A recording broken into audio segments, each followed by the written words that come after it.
ಮಂಡಲ ಮಧ್ಯದೊಳಗೆ ಬೆಳೆಯುತ್ತಿನ ಕರ್ನಾಟಕ ದೇಶದೊಳಿರುವ ಕಾಳಿಂಗ ಬಿರುವ ಮುಲ್ಲನ ಪರಿಯ ನಿಂತು ಬೇವೆನು.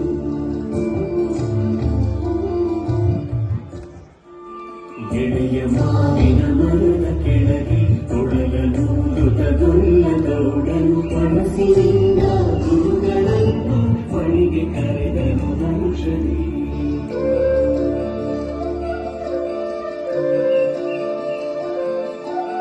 ಗಂಗೆ ಬಾರೆ ಗೌರಿ ಬಾರೆ ತುಂಗಭದ್ರೆ ತಾಯಿ ಬಾರೆ ಪುಣ್ಯ ಕೋಟಿ ನೀನು ಬಾರೆ ಎಂದು ಗೊಲ್ಲನು ಕರೆದನು.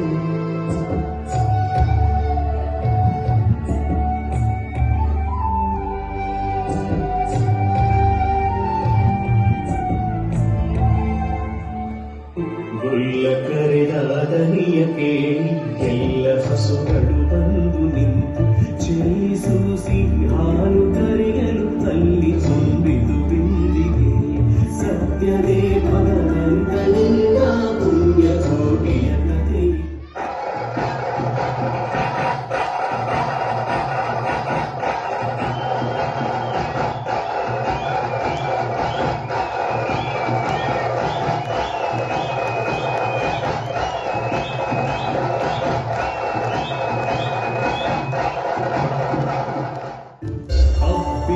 ಮಲೆ ಮಧ್ಯದೊಳಗೆ ಅದ್ಭುತಾನೆಂದೆಂಬ ವ್ಯಾಘ್ರನು ಅಬ್ಬರಿಸಿ ಹಸಿದು ಬೆಟ್ಟದ ಕಿಪ್ಪಿಯೊಳು ತಾನಿದ್ದನು.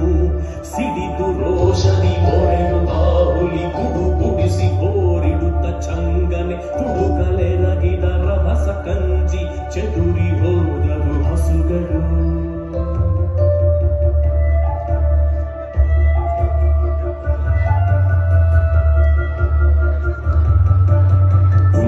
ಕೋಟಿ ಎಂಬ ಹಸು ತನ್ನ ಕಂದನೆದುಕೊಂಡು ಮುನ್ನ ಹಾಲನು ಕೊಡುವೆನೆಲ್ಲ ಚಂದದಿಂದ ಬರುತ್ತಿದೆ.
ಮಾತ ಕೇಳಿ ಕಣ್ಣ ನೀರನ್ನು ಸುರಿಸಿ ನೊಂದು ಕನ್ನೆಯವಳನ್ನು ಕೊಂದು ತಿಂದರೆ ಮೆಚ್ಚನ ಪರಮಾತ್ಮನು.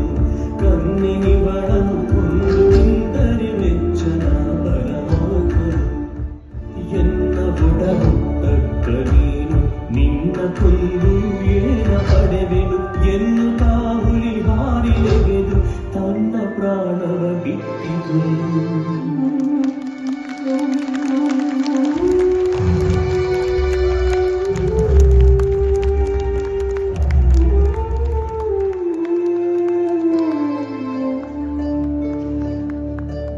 ಸತ್ಯವೇ ಭಗವಂತನಿಂದ ಪುಣ್ಯಕೋಟಿಯ ಕಥೆಯಿದು.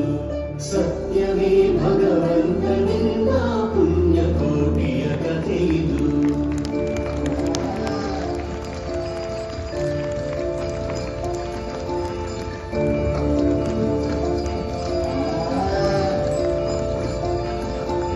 ಪುಣ್ಯಕೋಟಿಯು ನಲಿದು ಕರುವಿಗೆ ಹೊನ್ನಿಸಿತು ಮೊಲೆಯ ಬೇಗದಿ ಚೆನ್ನಗೊಲ್ಲನ ಕರೆದು